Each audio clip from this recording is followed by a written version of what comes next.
In this section, we're going to look at some more complex operations with negative exponents.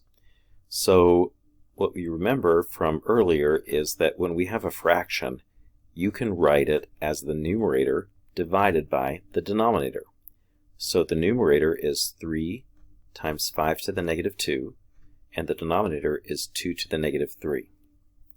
So in the numerator, we have 3 times 1/25, which is 3/25, divided by, and 2 to the negative third would be 1 over 2 cubed, which is 1 over 8. That's the same as 3/25 times 8 over 1. So that's going to give us a result of 24/25, final answer. All right, same thing for part B. We can write this as the numerator, 2 cubed times 7 to the negative 1, divided by the denominator, 5 times 2 to the 0.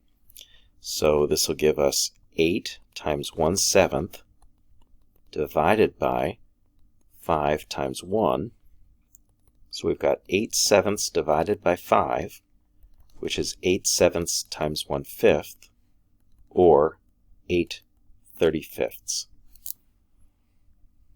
In C, we can follow the same approach. We've got 2 to the negative 2 minus 5 to the negative 1 divided by 6 to the negative 1.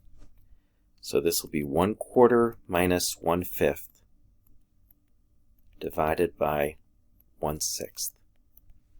All right, 1/4 minus 1/5, we can turn those into 20ths. So that'll be 5/20 minus 4/20. And that's going to give us 1/20 divided by 1/6 is the same as times 6. And we can cancel some common factors. You can only cancel in multiplication of fractions. There's a common factor of 2. So that's going to give us a final result of 3/10. All right, in D, same idea. 2 times 3 to the negative 2 divided by 7 to the 0 plus 5 to the negative 1. So that's going to give us 2 times 1/9, or 2/9 is the value of the numerator divided by, and then the denominator is 1 plus 1/5. Well, that's going to be 5/5 plus 1/5 is 6/5. Now we just simply need to turn that into a multiplication. 2/9 times 5/6 is, and again, when we get it into multiplication form, you can cancel some common factors. So it looks like 2 and 6 share a common factor of 2. And when we multiply now, we're going to have 5/27.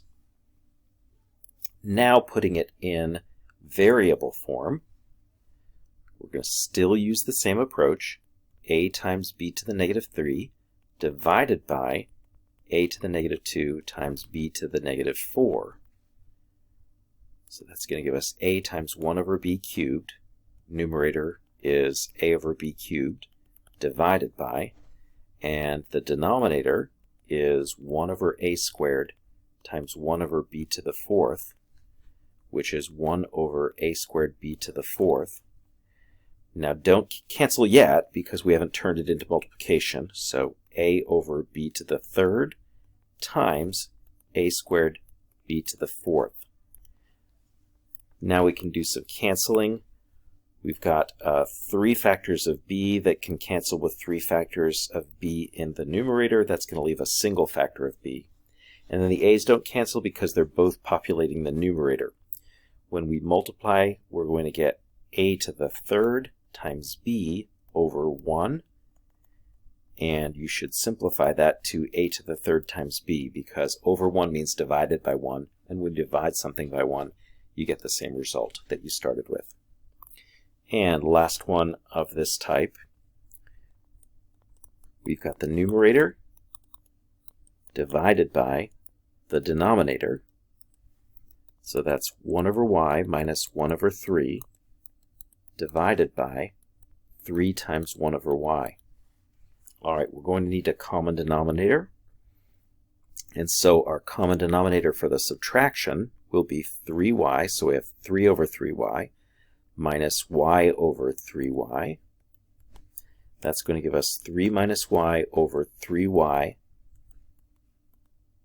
And then let's work on that denominator.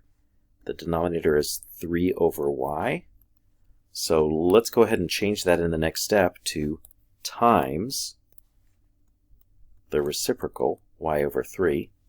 We do have factors of y in numerator and denominator, so those can cancel.